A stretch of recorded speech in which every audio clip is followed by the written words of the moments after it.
On record for our hearing this morning that we may be blessed thereby. Verse 22 says, So Moses brought Israel from the Red Sea. And they went out into the wilderness of Shur, and they went 3 days in the wilderness and found no water.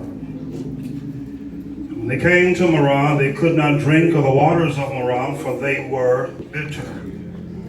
Therefore the name of it was called Marah. And the people murmured against Moses, saying, What shall we drink? And he cried unto the Lord, and the Lord showed him a tree, which, when he cast into the waters were made sweet. There he made for them a statute and an ordinance, and there he proved them, and said, If thou wilt diligently hearken to the voice of the Lord thy God, and will do which is right in thy sight, and will give ear to his commandments and keep his statutes, I will put none of these diseases upon thee which I have brought upon the Egyptians, for I am the Lord that healeth thee. Verse 27 says, And they came to Elim, where there were 12 wells of water, 70 palm trees, and they encamped there by the water. I want to read verse 22 for the consideration of our text today. Verse 23 says, And when they came to Marah, they could not drink of the waters of Marah, for they were bitter. Therefore the name of it was called Marah. I want to tag this text with your prayers. Amen. I want to talk about living in a place called Marah. Living in a place called Marah. I need your prayers. Now, brothers and sisters, the songwriter is correct when he says time is filled with swift transition. Because you will discover that things will constantly change in your life. One thing that you should never forget about life, and that is that life has a tomorrow factor. Because those of you who have lived any length of time understand you can be up today and down tomorrow. You can be well today and sick tomorrow. And you can be working today and unemployed tomorrow. You can be happy today and have tears in your eyes tomorrow. And so regardless of where you are in your life right now, that even regardless of your age, your race, or your gender, I want to submit today that there are times in our lives when we find ourselves living in a place called Marah. And you can always tell, Reverend Cairo, when you're living in Marah because you start taking sick days when you're not really sick. You can tell when you're living in Marah because, Keith, you lose your swag. You develop this laid back, this lackadaisical attitude when nothing seems to bother you. But might I suggest today that in the midst of what you're going through, I want to encourage somebody today that you can find joy in the midst of your Marah when you understand it's only for a season. Talk to me, somebody. That it ought to give you a peace of mind. It ought to give you praise. You ought to be able to thank God because your Marah experience living in Marah is only temporary. Because one thing I've discovered about trouble is, and that is trouble doesn't last always. That's why the psalmist declared that weeping may endure for a night, but is there anybody that can testify that joy will come in the morning? And so here it is at the time of our text. I want you to understand that at the time of our text that the children of Israel have been in bondage for 430 years. For 430 years they've been in captivity. They've been under the reign and rule of Pharaoh. For 430 years they've been in Egypt. And the Bible says in Exodus chapter 3 verse 7, if my mind serves me correctly, it says, God says, for I have surely seen the afflictions of my people who are in Egypt, and have heard their cry by reason of their taskmaster, for I know their sorrow. And please understand, it is at this point in the text that God calls a man by the name of Moses, who was on the backside of the mountain tending to his father-in-law's sheep. And John, I'm grateful today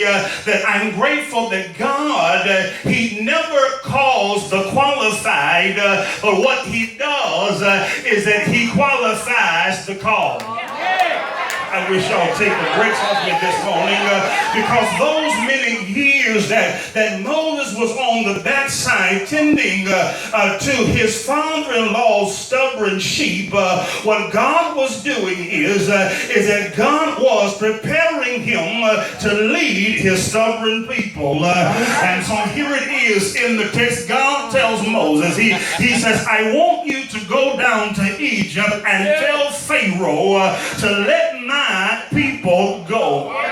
Now please understand that whenever we look at this challenge from a bird's eye view, this challenge, it seems a little overwhelming to Moses. And the reason I know that it was overwhelming to Moses is because Moses comes up with all kind of excuses of why he cannot go to Egypt to tell Pharaoh to let my people go. Moses says, God, you know the reason why I would not be a good candidate because I've got a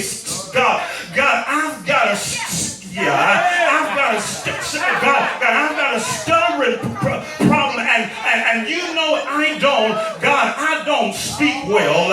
And might I suggest to somebody here today that God he will never tell you to do something that he has not already given you the power to do.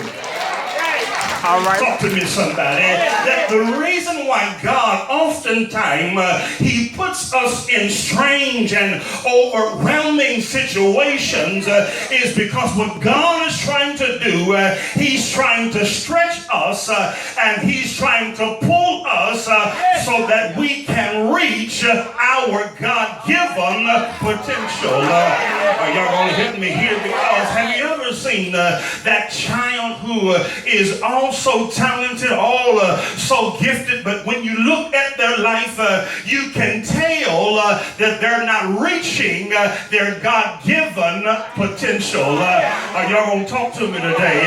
And I tell people all the time that when I die, I don't want to have a woulda, coulda, shoulda on my tombstone, but I want to know that I've done everything that God has asked me to do. So the Bible says that God tells Moses, he says, I want you to go to Egypt and tell Pharaoh it's time. It's been too long, and I want you to let my people go. And the record would have us to know that because Pharaoh's heart was hardened, that he refused to let God's people go. And I suggest today that there won't be too many times in your life when you tell God no and get away with it. For real. Talk to me, somebody. Because either you're going to do it by choice or you're going to do it by force, but however, you're going to end up doing it. I got a witness today. And so the Bible says that because Pharaoh, he refused to let God's people go, that God, he sends 9 plagues to Egypt. And on that 9th plague, Pharaoh had no other choice but to let God's people go. And so here it is in the text that the children of Israel, they are now leaving Egypt. And the Bible says that they are guided by a pillar of cloud by day and a pillar of fire by night. And the Bible says that the route that God took them was, he took them by the Red Sea. And so here it is in our text today that Israel has come to their Red Sea. Because here it is, they have the Red Sea in front of them and they have Pharaoh and his army behind them. And the question I want to raise today is, what do you do in life when you've come to your Red Sea? Talk to me, somebody. That what do you do when you get to a place in your life when you've got trouble in front of you and you got trouble behind you? What do you do when you've got bills in front of you and you've got hell behind you? Y'all want to talk to me today. What do you do when you've got a troubled child in front of you and a broken marriage behind you? What do you do when you've got tragedy in front of you and you've got tears behind you? What do you do when you've got sickness and cancer in front of you and you've got depression behind you? I'll be done in a minute. Then what do you do when you've got a hellish job in front of you and insufficient funds behind you? And might I suggest that in life, whenever you come to your Red Sea, can I encourage you to do what Moses told the children of Israel in Exodus chapter 14, verse 13, when he says, stand still and see the salvation of the Lord. That's all you've got to do. Is that, in other words, you've got to stand still and see and watch God work out a miracle in your life. And might I encourage somebody today that, listen, when you've done all that you can I tell you to keep on standing, because I'm a witness today that whenever you stand with God, I'm a witness, he will stand with you. So the Bible lets us know that when Israel did what Moses told them to do, the Bible says they walked out on dry land. Y'all missing me today. The Bible says that when the children of Israel did what Moses told them to do, the Bible says they walked out on dry land. Y'all still missing me. In other words, when God's people did what the leader told them to do, the Bible says they walked out. Talk to me, somebody. They walked out on dry land. And so here it is in chapter 15. We finally got to the text. Here it is in chapter 15. When chapter 15 opens up, it opens up with praise and thanksgiving. Because here it is in the text that Israel is now thanking God and they are praising God for what he had just done. They are thanking God and they are praising God because he's just spared their lives. That now they're no longer in harm's way, but now they are safe and sound because it was left on record that Pharaoh and his army were drowned in the Red Sea. And so now here it is in chapter 15. They were praising God and thanking God, and Sister Mitchell, their praise got so good they started singing God a song. Talk to me, somebody. But as I looked at read the text, I noticed there in verse 22, I noticed that their shout, it quickly turned to sorrow because verse 22 says, so Moses brought Israel from the Red Sea and went in the wilderness of Shur, and they went 3 days in the wilderness and found no water. And so here it is in the text. The text is suggesting to you and I today that first of all, Marah is a place of pain. All right. Are y'all going to pray with me today? That Marah, first of all, it's a place of pain because here it is in the text. The problem that Israel has now run into is that they have just left the Red Sea, which was full of water. Don't hang the phone on me just yet. But now they have come to a place where there is no water, and the record lets us know that they have now been in this wilderness for 3 days. And might I suggest today that there are times in our lives when life will provide situations that are painful.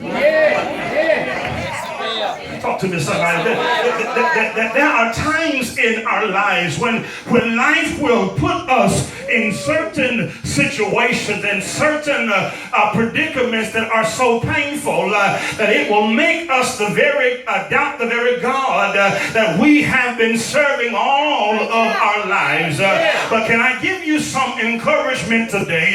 And I want to tell you today that there is a reason for you going through what you're going through. That I know you think it's dreadful. I know you think it's painful, but I want to encourage you that there is a reason for you having and facing some painful situations in your life. Can I tell you? That the reason why you're going through whatever you are going through is because at the end of the day, God wants you to have a nobody but the Lord testimony. Because if you be honest with yourself, there have been some times in your life, and as a matter of fact, people right now, they're asking you, how did you ever get out of that situation? And when you really begin to think about it, you really can't explain it either, but the only thing you can say was that it was nobody but the Lord. That there are some people who are wondering, how did you get that house on your credit score? How did you get that job and you didn't even meet the minimum qualifications? How are you living like you're living?